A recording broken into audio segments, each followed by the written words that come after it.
Okay, I think we can just go ahead and start so we stay on.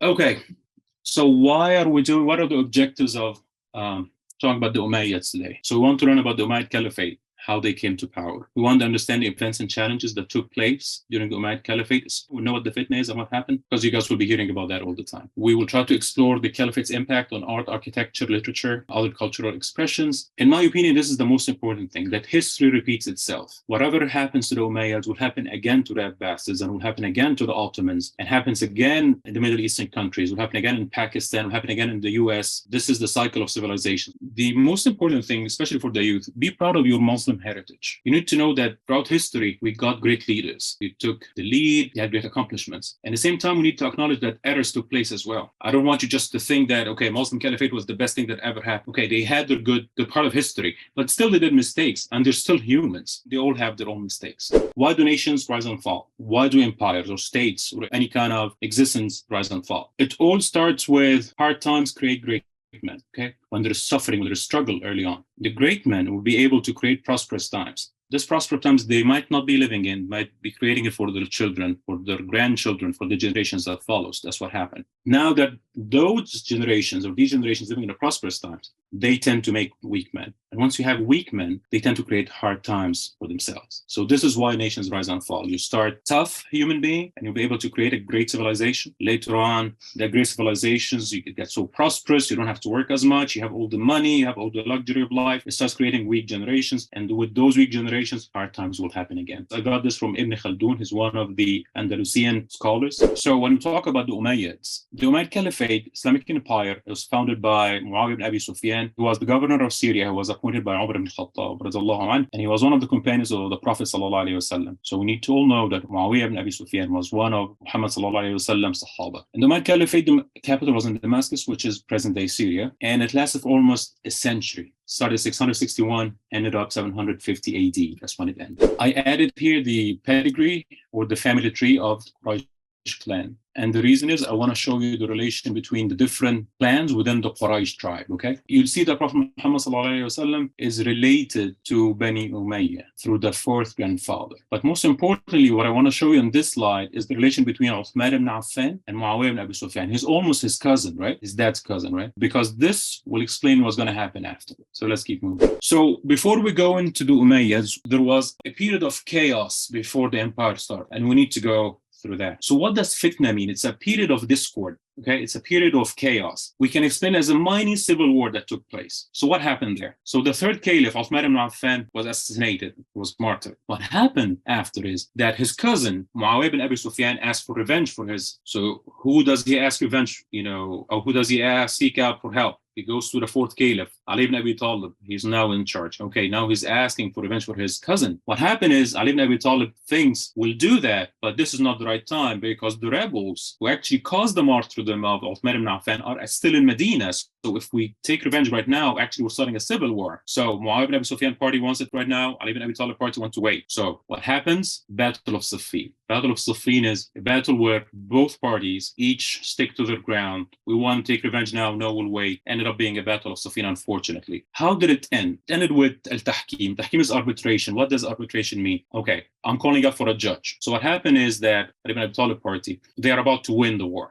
So Muawiyah ibn Sufyan troops thought, let's bring the Quran, put it on top of Asinat al-Ramah, the spearheads. So when they did that, that created actually chaos and Ali's and troops of Ali ibn Abi Talib. Okay, do we keep going? Do we stop? Under pressure from his troops on Ali ibn Abi Talib, the war came to an end, even though they were about to win. And as the war ended, they agreed, okay, we'll go for negotiations and we'll see how things end. What happened after is, after they went back, Ali ibn Abi Talib goes back to Kufa, Muawiyah ibn Abi Sufyan go back to Syria or Damascus. Ali was assassinated by one of Khawarij. And then, okay, Ali's dead. He was the fourth caliph. Now, who's in power now? So everybody pledged allegiance to Al-Hassan bin Ali ibn Abi Talib, who's the first oldest son. Now, Al-Hassan is in power. He knows that Muawiyah is on the other side in Syria. Okay, his party is in Iraq. Muawiyah's party is in Syria. And he wants to save the blood, no more war. So who abdicates? That's why this is called the year of unity. So this is the year where Hassan bin Ali abdicated He's not the caliph anymore, and he gave it up all to Muawiyah bin Abi Sufyan, making Muawiyah the first Umayyad caliph.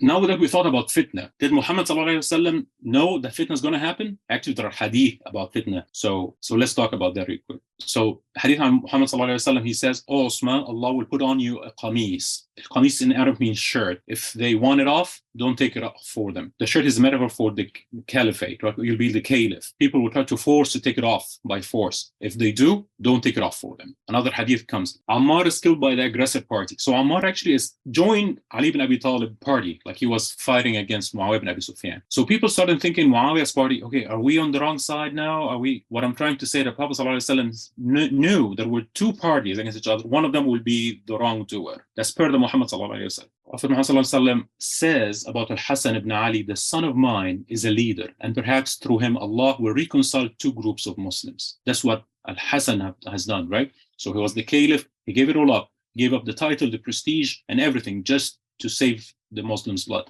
He wanted to unify all parties in Islam. Prophet Muhammad says that the caliphate after me is for 30 years. Afterwards, it becomes kingdom. This is actually what Muawiyah did. When he started his Umayyad dynasty, it became a kingdom. It keeps going to the son or the next in line. Okay, it was not an allegiance like it used to be in the Rashidun's era. What's our position on that? What are we supposed to say? So can we say that Ali is right or wrong, or Muawiyah is right or wrong? What's our position? So let's see some of the greatest scholars say. Imam Ahmad ibn Hanbal says, I don't say about them except the good. Other scholars says, we shouldn't talk about his Muhammad ﷺ companions except with the best of words, and don't engage about what happened between them. They are the worthiest to be given excuses and to think of their ways to be the best of ways. Another scholar says, we don't say anything bad about them, and we need to ask Allah for his blessings upon them all. All of them are excused. Either they were trying to do their best, so they're right, or they're trying their best, but they were wrong. So what do we learn now? We never speak bad of Muhammad ﷺ companions. They were all human beings. They can do mistakes. And the Prophet said this is going to happen. So we're expecting that to happen. Actually, if it didn't happen, how come that Muhammad ﷺ has prophesied that? So we mentioned Khawarij. They killed Ali, right? Ali ibn Abi Talib. So who are the Khawarij? It comes from the Arabic word khuruj, or the exit, or the leavers. So actually, after the arbitration was accepted, Ali ibn Abi Talib was forced to accept the arbitration. We said that, right? So they rebelled against Ali ibn Abi Talib, and they left him. Not only that, and they evolved to be really extremists. Anybody who opposed them were considered infidels. So they said that if you lie, you stay in hellfire forever. You don't have a way out. So that's how much extremists they were. Ali ibn Abi Talib met them in the Nahrawan battle and he was victorious. Moreover, Muhammad ﷺ actually gave a prophecy about those people that would show up. You will meet people, you will look down on your salah to their salah. So their salah was great compared to yours. They were very pious. They're very into their salah compared to our salah, right? And their fasting is way better than our fasting, and fasting with your fasting. They read the Quran, but it doesn't surpass their clavicles. Like it doesn't go into their minds, it doesn't go to their hearts. They get out of religion as an arrow from the bow, and they rebel against the best of people. So who did they rebel against? Ali ibn Abi Talib and his party. So those are the Khawarij. So I put this back because, okay, now we understand the relations between the different clans. Let's look at some of the rulers who came to power. So Muawiyah, who was the first caliph, is one of the companions of Muhammad ﷺ. Yazid takes power after. He did terrible things after. He's not a companion, he's not a thing, but he did terrible things. We'll talk about him shortly in the second part of Fitna. Muawiyah, second, takes over. He doesn't stay long in power because he was a really pious man. He was afraid of being judged in front of Allah for all these people that he's ruling. So he gives it up, abdicates. And so this is the end of the Sufyani line. That's how they call it in Arabic. And then the Marwani line stands. There will be a gap between the Umayyads. They figure out what are we going to do. Sufyanis are gone. And then they figure out that Marwanis can start ruling. This period, the gap that happened, something else going to happen. We'll talk about in the next. So what happened? So the fitna continues. Now Yazid is in power. Muawiyah bin Abi Sufyan passes over the power to his son Yazid. So Al-Hussein bin Ali ibn Abi Talib is the brother of Hassan, Al-Hassan who abdicated, right? We talked about Al-Hassan early on. Comes up with his supporters and meet the Umayyads at Karbala. Karbala battle is very famous in our Muslim history, Sunni and Shia. Al-Hussein was killed in that battle. Basically, the Umayyads won. People were, unfortunately, blood was spilled, and supporters were either killed or imprisoned, right? So that's Al-Yazid. Now, people are revolting against Yazid, right? Because he shouldn't have been caliph. What happened is, just shortly that he got an army, he went into the Medina, big massacre took place, he didn't differentiate companion or not. He killed anybody who opposed him. So that was a big, devastated battle, Harra battle. So now remember the gap we mentioned in the last slide, that between the Sufyani line, the Marwani line. So during this gap, Abdullah ibn Zubayr, now I am the caliph. So he's the fifth caliph of Islam. He came caliph in Mecca. He declared himself as caliph, and he was actually controlling Egypt, Hijaz, Iraq. Now Marwan ibn al-Hakam announced himself as caliph in Syria. Doesn't like that, so he moves the troops, and actually it kept going throughout the Malik ibn Marwan, not only Malik. And then they actually move all the way to siege of Mecca, and they use catapults, throwing it at Kaaba until Malik Abdullah ibn Zubayr was killed. His legitimacy is, was over now because they took power forcefully, though. Like, he had all the right to be caliph, but they forcefully took power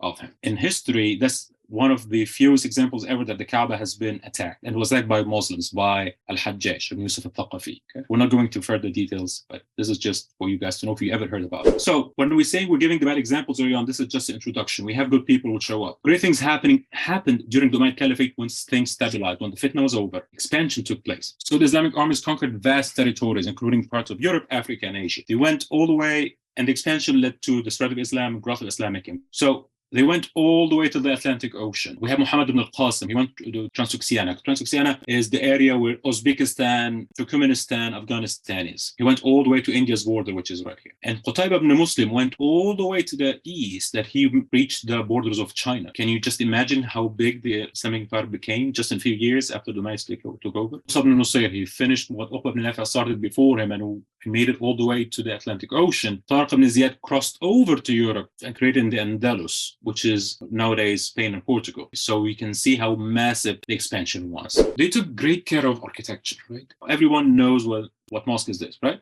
The Dome of the Rock.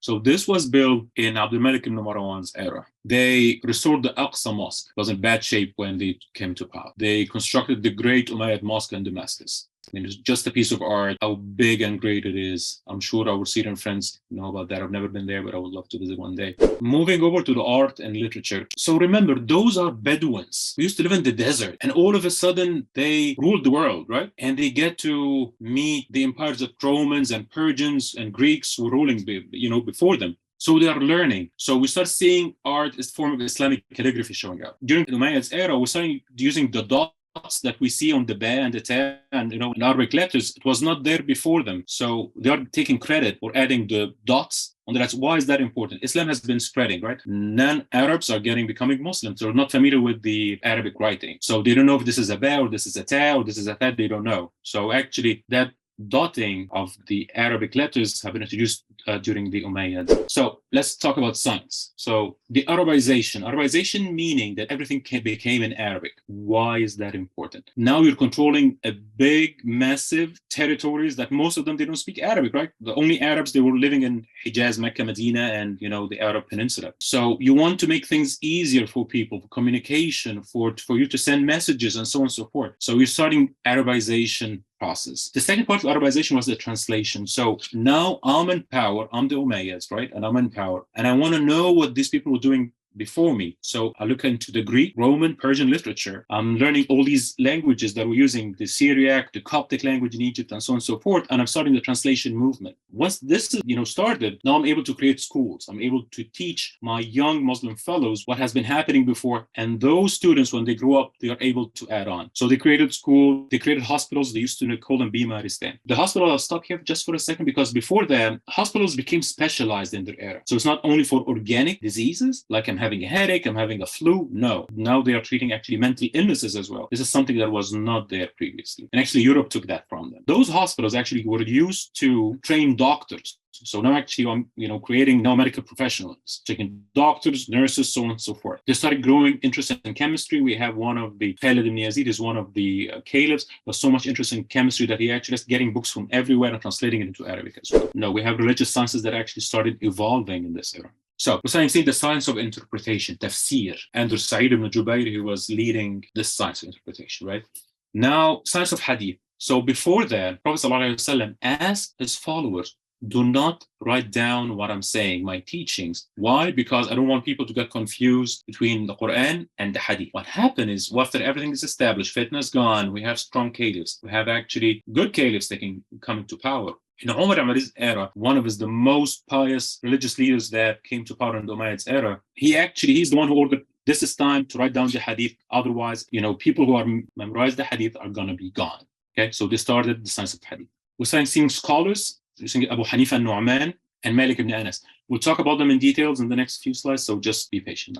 The coinage, again, remember, those are Bedouins, and now Allah has granted them, they're creating an empire. Back in the days, the used coinage were taken from the Persians, from the Byzantine, or the Romans. So if you hear any of those terminologies, both are correct. So I used to take the Roman coinage or Byzantine coinage, but now I'm actually in constant war with the Byzantines. What am I going to do? So if I don't have trade with them, I don't have their coinage anymore. So they decided to actually bring up their own coinage, the dinar and dirham, and that's when it was very first introduced. So the gold, and these are actually real pictures, okay? Gold dinar and the silver dirham. And you can see here, Bismillah, on it as well. Diwans. What are diwans? Diwans are ministries, okay? So again, those people who were blessed by Islam, now they need to learn how to create an empire. They need things organized. So diwans mean ministries. That's the right word to use. So it's a centralized administrative system. So high on top will be the caliph, and under him will be the different ministers. Each one will be run a different diwan of ministries. Okay, so we'll start. There will be a diwan for finance, for defense, for justice, for communications, foreign affairs, and the whole empire, that vast empire, was divided into provinces. Each province was governed by a governor. The caliph appoints.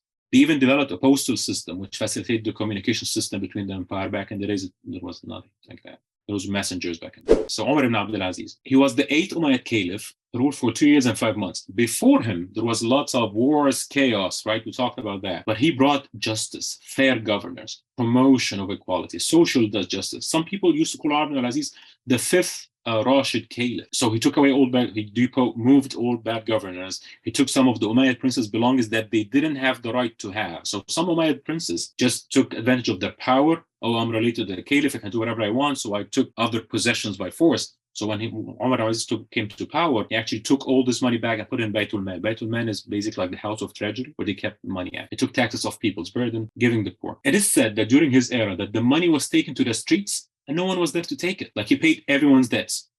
Anyone who wants to get married, they helped him with that. And I don't think you can hear about something like that in Islamic history similar to what Omar has done. The money is taken to the streets and nobody was there to take it. He even had mercy on his enemies. So it happened that when he came to power, the Umayyads wouldn't fight in war with the Byzantine Empire. The Muslims were having a siege on one of the cities, and I think it's Constantinople, but I didn't check that, so I might be right, might be Constantinople. And people were dying in there because of the siege. He ordered the forces to retreat. We don't want them to die. We're fighting them, but not in that way. So basically, he ordered everyone to retreat. So he had mercy even on his enemies. So that's one of the caliphs who had great positive effect on the entire Islamic history. We mentioned 2 great scholars, right? Let's start with Abu Hanifa al-Nu'man. They call him al-Imam al-Azam, the greatest Imam. So he was born in Iraq. He actually introduced the Hanafi school of Sunni jurisprudence. What is jurisprudence? It's fiqh. The word in Arabic is fiqh, right?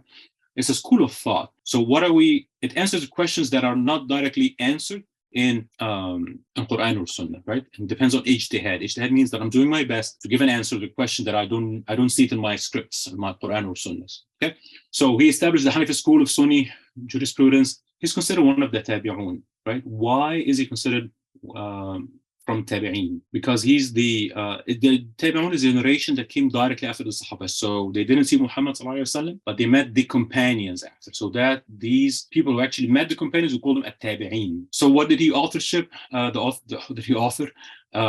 have famous books, Al-Fiqh Al-Absat, Al-Wasiyya. Al-Wasiyya is one of his most famous books. So every great scholar has been under persecution at some stage of life. The Umayyads did. Why? The Umayyads were in fight with the supporters of Ali ibn Abi Talib, right? They were always in fight with them. So he was accused that he was supporting descendants of Ali ibn Abi Talib. So they persecuted him for that. And then when even the Abbasids came after, Abu Ja'far al-Mansur appointed him as the chief judge. Guess what? He said no, and he was in prison, and he died in prison. So that's Abu Hanifa al-Nu'man. Al-Madhhab al-Hanafi, you can actually see it. It's in the grass green color, right? So you see it in Egypt, you see it in the Levant, Syria, Jordan, Lebanon, Syria, you see it in Turkey. So his school of thought still exists. till now. Even in Egypt, where I'm from, so we still see it. He's highly regarded for his knowledge, influence the development of Muslim theology. The other scholar we want to go through his history quick is Imam Malik ibn Anas, Imam al-Madinah. So he's born in Medina. He established the Maliki school of Sunni jurisprudence. So if you ever hear of al-Madhab al-Maliki, is Malik ibn Anas. His famous book, the Muwatta, the most famous book at his era and actually till now. What did the Imam Shafi'i say about his book? He said, this is the soundest book on earth after the Quran. He was so great, this is the right word to use, and that some of the caliphs wanted to impose his school of jurisprudence upon all territories in the caliphate. But actually he says no. He said that the difference that we, the jurists, do have with each other is mercy upon people. So actually he refused to do that. His effect, is massive. So we see parts of Egypt, all the way to North Africa. You see it in Central Africa and some parts here in the Gulf area as well. So Malik is cool, right? Again, still highly regarded for knowledge and influence the development of Muslim theology. So why did the Umayyads become weak? And the rise of Abbasids will follow, right? So ethnic divisions. The Umayyads were known for favoring Arabs upon non-Arabs. Of course, we're not supposed to generalize, but some accused them of doing that. So the Persians were unhappy, the Turks were unhappy, and they started many fights amongst each other. The Abbasids start secretly spreading the word about them. Okay, we are actually should be in power, not the Umayyads. We are closer to the Prophet Muhammad sallallahu alaihi wasallam. We're the descendants of the Abbas, Muhammad sallallahu alaihi wasallam uncle, right? They started playing on the ethnic divisions as well. They reached out to the Persians to help. So anyway, the Abbasids was one of the reasons they got weakened. There happened to be coup as well. Coup basically, so we have a caliph in power, but he's a weak caliph, and we are a bunch of Umayyad princes. And why don't one of us rule? And they start trying to depose him, take over the position. There were rebellions still going. We mentioned Khawarij early on. Still, they were fighting Khawarij in different places in the empire. Now, the Abbasids is publicly going for their message. It's not secret anymore. We'll talk tomorrow in details about that. But Abu al-Abbas al-Saffah is the first Abbasid caliph, gathers a big army, fights the current Umayyad Marwan ibn Muhammad caliph. They fight together and zap battle in 750. Umayyad Caliphate comes to an end. Umayyad Caliphate came to an end in 750 AD when the Abbasid revolution overthrew it, and the Umayyad Caliphate lasted for 90 years. I think that brings this to the end of the presentation that I got for you today. I know it should be only 30 minutes, so I'm sorry if it took longer. If anyone has questions, we can discuss it. I'm not saying that I know all the answers, but if I do, I will share it with you.